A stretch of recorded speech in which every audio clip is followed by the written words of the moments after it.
وَيَسْتَفْتُونَكَ فِي النِّسَاءِ، یہ پوچھتے ہیں آپ سے عورتوں کے بارے میں.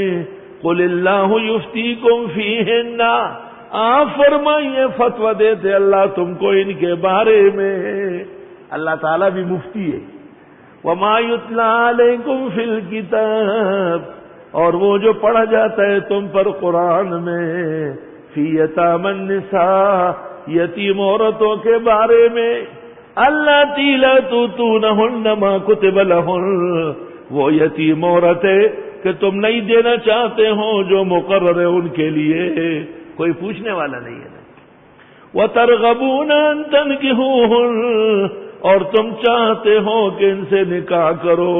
وَالْمُسْتَضْعَفِينَ مِنَ الْوِلْدَانِ، اور وہ کمزور ناتوان بچے، ان سب کے بارے میں فتویٰ ہے. وَأَن تَقُومُوا لِلْيَتَامَى بِالْقِسْطِ، اور یہ کہ رہو یتیموں کے ساتھ انصاف سے. وَمَا تَفْعَلُوا مِنْ خَيْرٍ، اور جو تم کرو گے بھلا، فَإِنَّ اللَّهَ كَانَ بِهِ عَلِيمًا، پس بے شک اللہ ان سب کا جاننے والا ہے. وَإِنِ امْرَأَةٌ خَافَتْ مِنْ بَعْلِهَا نُشُوزًا أَوْ إِعْرَاضًا، اور اگر عورت ڈرتی ہے خاوند سے کہ توجہ نہیں کرتا یا منہ موڑتا ہے، فَلَا جُنَاحَ عَلَيْهِمَا أَن يُصْلِحَا بَيْنَهُمَا صُلْحًا، کوئی وبال نہیں دونوں پر کہ صلح کرے آپس میں صلح. وَالصُّلْحُ خَيْرٌ، صلح بہت اچھی چیز ہے. وَأُحْضِرَتِ الْأَنفُسُ الشُّحَّ، حاضر کیا گیا لوگوں کے سامنے غرض. کیا مطلب؟ ایک عورت شکایت کرتی ہے کہ خاوند آتا نہیں، میرے ساتھ بیٹھتا نہیں، میرا پوچھتا نہیں. عورت کو تو یہی چاہیے، خاوند ہی کے انتظار میں ان کی زندگی گزرتی ہے. کوئی زمر شم دتا دا پا رہا ہو تمر شو دا چا دا پا رہا ادا شاہ دولا خواہ دے خواہ گردی ہوگی تو گوری نا. نشوز کے معنی لکھا ہے ان یتجافا عنہا، دور رہے، بان یمنعہا نفسہ. اور اعراض کا معنی یہ کیا ہے کہ اس کے اخراجات کا خیال نہیں کرتا. عجیب بات رب العزت نے کہی کہ ہر انسان کو لالچ عزیز ہے. کیا شعر لکھا ہے ایک صحافی نے، کیا شعر لکھا ہے طالب علموں ایک صحافی نے جنگ میں. غرض دو گانا عذابست جان مجنورا، غرض دو گانا عذابست جان مجنورا، عذاب صحبت لیلا و فرقت لیلا. وہی غرض بھی عجیب دو طرفازاں میں، اگر صدر بنتا ہے تو سیاست جا رہی ہے، اور اگر نہیں بنتا تو مقدمات پلٹ کے آ رہے ہیں. اس کو سمجھانے کے لیے کہا جیسے بھینسے کو کوئی بیم بجائے. لیکن میں جھوما جب اخبار میں شعر پڑھا، حافظ کا شعر ہے، غرض دو گانا عذابست جان مجنورا، عذاب صحبت لیلا و فرقتی لیلا. فرمایا کہ طبیعتوں میں لالچ بہت زیادہ ہے، اور اگر کوئی شخص راضی نہیں ہوتا تو راضی کرنے کے لیے اسباب استعمال کرو. شیخ سعدی نے کہا ہے نا، وَإِن تُحْسِنُوا احسانات کرو، وَتَتَّقُوا تقوی پیدا کرو، فَإِنَّ اللَّهَ كَانَ بِمَا تَعْمَلُونَ خَبِيرًا، بس بے شک اللہ تعالیٰ تمہارے اعمال کو خبردار ہے. حکیم الامت مولانا اشرف علی صاحب نے ملفوظات کمالات اشرف میں کہا ہے کہ عورت کی دو خصلتوں سے خاوند کو تکلیف ہوتی ہے، پھر وہ آہستہ آہستہ پیچھے ہٹ جاتا ہے.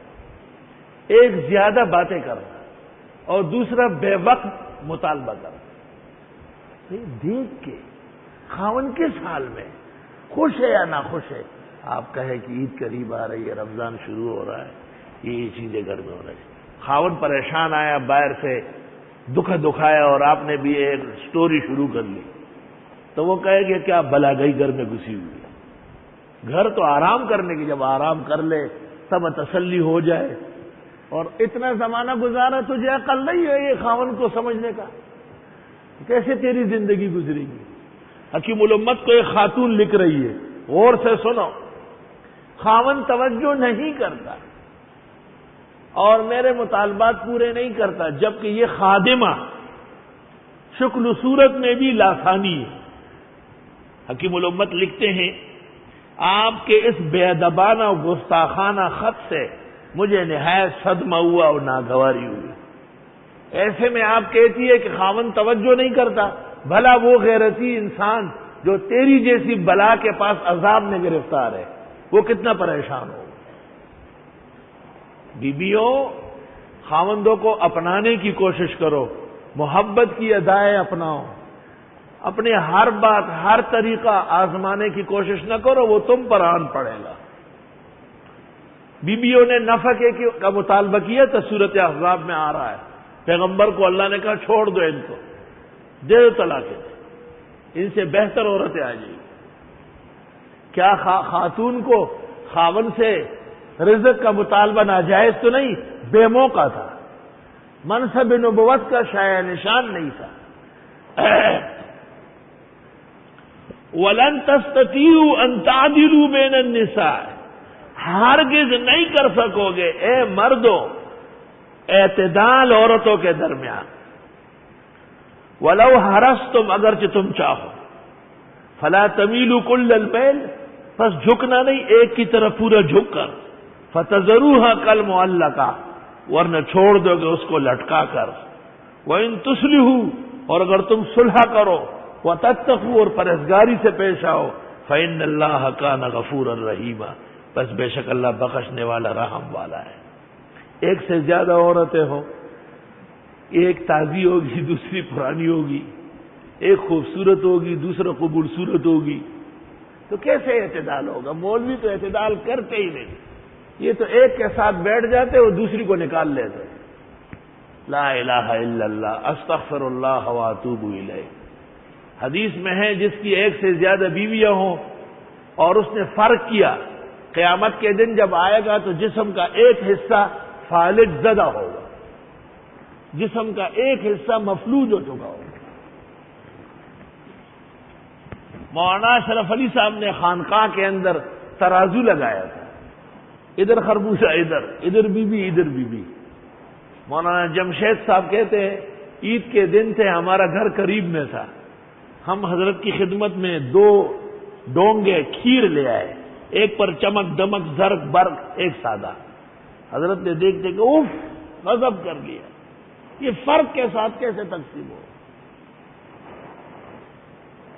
فرمایا میرے والد صاحب نے کہا کہ حضرت واپس کر دے، ہم تو خوشی کے لیے لائے تھے، آپ کہا واپس لے جاؤ. تھوڑی دیر بعد کا میرے والد نے کہا کہ بیویوں کے حقوق میں مساوات تو آپ پر فرض ہے، ہم پر تو نہیں. کہا نہیں، کہ چلو ہم براہ راست یہ فلاں بیوی کو بیچتے ہیں، یہ فلاں بیوی کو. حکیم الامت خوش ہو گئے. فرمایا ماشاءاللہ، اور لوگ بھی فقہ جانتے ہیں. اللہ اکبر. فلا تمیلوا کل المیل، جس عورت سے بہت زیادہ محبت کی جائے دستور ہے کہ جدائی ہو جاتی ہے، اعتدال مناسب ہے. وہیں یتفرقا، اور اگر کسی موقع پر جوڑ نہ ہوا، کوششیں بہت کی گئی، صلح نہ ہو سکی، جدائی ہو گئی، تو یغنی اللہ کلا من سعتی، غنی کر دے گا اللہ ہر ایک کو اپنے خزانوں سے، اپنے کشائش سے. وکان اللہ واسعا حکیما، اور اللہ وسیع حکمت والے. صرف خاوندوں کے اوپر عورتوں کی زندگی نہیں ہے موقوف، سب کچھ اللہ کے پاس ہے. وَلِلَّهِ مَا فِي السَّمَاوَاتِ وَمَا فِي الْأَرْضِ، اور اللہ ہی کے پاس ہے جو کچھ آسمان و زمین میں ہے، یعنی اللہ ہی کا ہے. وَلَقَدْ وَصَّيْنَا الَّذِينَ أُوتُوا الْكِتَابَ مِنْ قَبْلِكُمْ وَإِيَّاكُمْ، ہم نے تاکید کی تھی ان لوگوں کو جن کو کتاب دی گئی تھی تم سے پہلے اور خاص تمہیں، أَنِ اتَّقُوا اللَّهَ، کہ اللہ سے ڈرو. وَإِن تَكْفُرُوا، اور اگر تم نے کفر کیا، فَإِنَّ لِلَّهِ مَا فِي السَّمَاوَاتِ وَمَا فِي الْأَرْضِ، بس بے شک اللہ ہی کا ہے جو کچھ آسمان و زمین میں ہے. وَكَانَ اللَّهُ غَنِيًّا حَمِيدًا، اور اے اللہ غنی اور خوبیوں والا. وَلِلَّهِ مَا فِي السَّمَاوَاتِ وَمَا فِي الْأَرْضِ، اور اللہ ہی کا ہے جو کچھ آسمان و زمین میں. وَكَفَى بِاللَّهِ وَكِيلًا، کافی ہے اللہ کارساز. یشاء یذہبکم ایھا الناس، چاہے ختم کر دے تم کو اے لوگو. وَيَأْتِ بِآخَرِينَ، اور لے آئے اوروں کو. وَكَانَ اللَّهُ عَلَى ذَلِكَ قَدِيرًا، اور اللہ ایسا قادر ہے. من کان یرید ثواب الدنیا، جو چاہتا ہو دنیا کا بدلہ. فعند اللہ ثواب الدنیا والآخرہ، اللہ کے ہاں تو بدلہ دنیا آخرت دونوں کا ہے. وکان اللہ سمیعا بصیرا، اور ہے اللہ سننے والا دیکھنے والا.